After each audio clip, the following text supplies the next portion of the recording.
Manda Bom, ver. mano, Tá? se você quiser gravar. Aqui, ó. Aqui é o Mororó, viu, Brito? Tá pegando água aqui bastante. Aqui o Vicente. Tá pegando muita água por aqui. Bastante água. Hoje deu uma chuvinha aqui.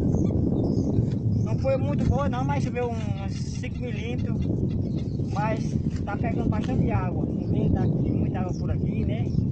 Ainda tem pra você aí, na frente aí. Meu amigo Patrícia tá filmando aí. Vocês aí.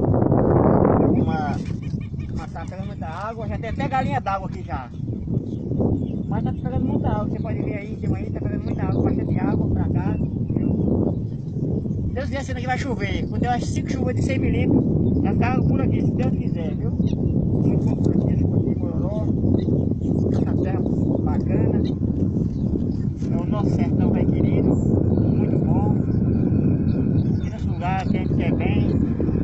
E é isso aí, viu? Isso aqui é o nosso Mororó velho, tá pegando muita água. Pra vocês hoje aqui, hoje é 31 de março, derradeiro do mês, é uma primeira de abril, não é de dar mentira não, é 31 de março, viu?